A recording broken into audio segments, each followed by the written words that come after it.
東北大学で教育学生支援を担当しております滝沢です。皆さんご承知の通り、入学者選抜というのは大学と社会との関わりの中で大変重要な意味を持っています。そのため私たちは入学者選抜の基本方針をアドミッションポリシーとして入学者選抜要項の中に記載しております。アドミッションポリシーは大学全体としてのポリシーに加え、各学部ごとまた栄養入試などの総合型選抜や一般選抜など選抜種別ごとにさまざまなポリシーが掲げられています。しかし東北大学の見学以来の理念であります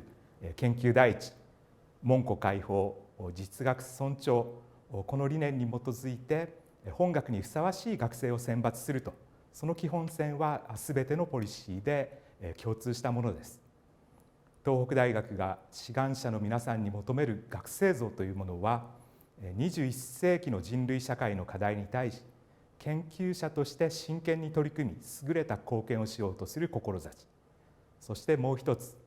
豊かな学識とリーダーシップを備える職業人として社会の発展に優れた貢献をしようとする志を抱き、これを実現する固い意志と学問に対する強い好奇心を持つこと、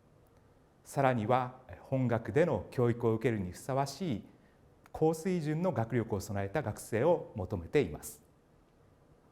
大学は単に卒業資格を得るための場所ではなくて、皆さんの将来のキャリア形成のための基礎を学ぶ場所です。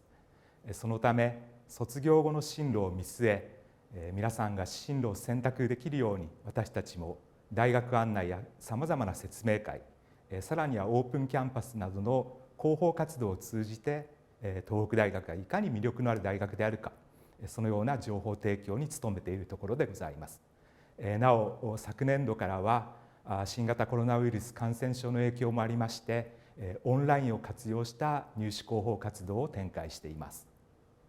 さて、東北大学はタイムズハイヤーエデュケーション世界大学ランキング日本版きまして、今年も昨年に引き続き2年連続で総合1位の評価をいただきました。また朝日新聞出版社の大学ランキングでは、全国の高校進路指導の先生方のアンケートの中から入学後生徒を伸ばしてくれ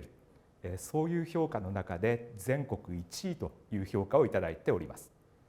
東北大学の教育に対し高校の先生方から高い評価をいただいたものと大変ありがたく受け止めるとともに、これからも努力を続けていく所存でございます。東北大学には大きく4つのキャンパスがあります。いずれも地下鉄東西線をはじめ通学の利便性のある地にありながら、緑豊かな自然に囲まれた大変美しいキャンパスです。東北大学で学ぶ学生の8割以上は県外出身です。こうした学生さんのためにも、留学生と日本人学生が共同で生活できるユニバーシティハウスなどさまざまな就学環境が用意されています。またこのほかにもキャンパスの環境整備は着々と進んでいます。現在新型コロナウイルス感染症の影響で大学での授業は対面授業とオンライン授業を組み合わせたハイブリッド型で行っています。このコロナ禍においても学生一人一人が安全安心に学業に専念でき、その持てる力と意欲を十分に発揮し、前向きな学生生活を送ることができるよう、私たち東北大学はあらゆる学生支援をパッケージ化して多面的に皆さんの生活を支援しています。これも朝日新聞出版社のランキングの話ですが、全国の大学の学長アンケートの中でコロナ禍において優れた対応を行っていると思う大学、その項目で全国1位の評価をいただいております。本学に入学すると新入生の皆さんは各自それぞれご自身のノート PC を用意いただいて、令和2年度からもうすでに始まっておりますが、 BYOD と呼んでおります Bring Your Own Device、 皆さんが自身のノートパソコンを大学へ持ってきて授業で活用する、そうした新しい教育を展開しています。皆さんをこのキャンパスにお迎えできることを私も心待ちにしております。